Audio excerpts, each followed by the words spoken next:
What's up guys, I'm Michael. Welcome to this week's Behind Box Office. After a string of franchise titles dominated the domestic box office lately, an original movie finally rose to top last weekend, quite a feat to pull off in the summer season.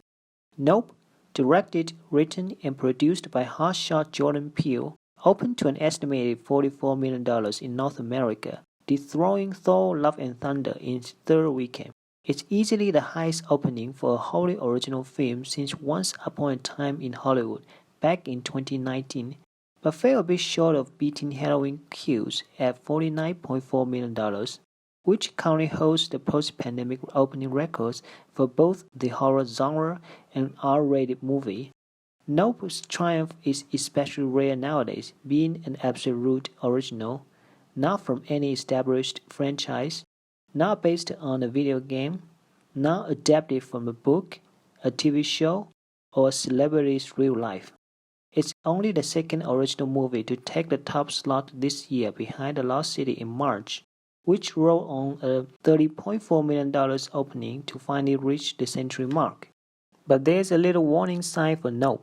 With an artist score of 82%, very fresh in its own right, Nope might not have the staying power like Peele's previous works, Get Out and Us, both of which received excellent reviews with artist scores of 98% and 93% respectively.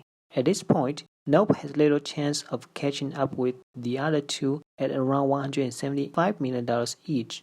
But if it manages to copy the 2.46 multiplier of Us, it will end up at about $108 million. Also worth noting is that Nope has a price tag of $68 million, far more expensive than Get Out and Us. However, if Nope can take in a similar overseas gross like the other movies with about $80 million, it might already have around $190 million globally to break even. This might put Nope ahead of Thor Love and Thunder in terms of profitability, as the latter declined another 53% in its third outing after falling 68% the week before. Based on the current trajectory, Thor Love and Thunder may struggle to reach $325 million domestically and possibly land at a range of $750 to $800 million globally, well below Thor Ragnarok at $854 million after the Chinese cash flow is cut off. If you're interested in more discussion on this topic, you can check out the previous video about Marvel movies here. With a hefty budget of $250 million, technically speaking, Thor Love and Thunder will need to make $750 million to turn a profit.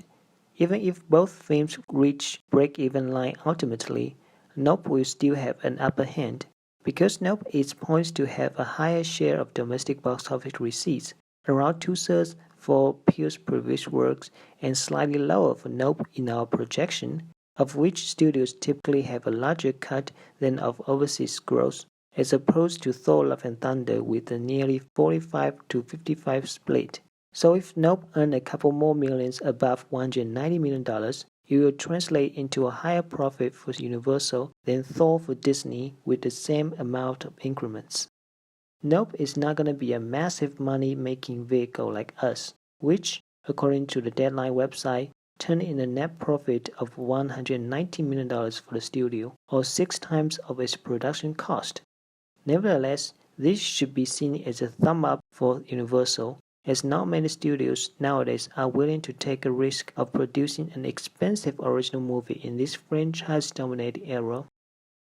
And the fact that an MCU blockbuster might see its appeal eroded indicates that even a well-established franchise needs originality to satisfy the fans and sell more tickets, which is a lesson offered by such daring filmmaker as Jordan Peele. Okay, this is today's Behind Box Office. If you have any thought or topic that you're interested in, feel free to write in the comments. And if you like this video, please share and subscribe. See you next time.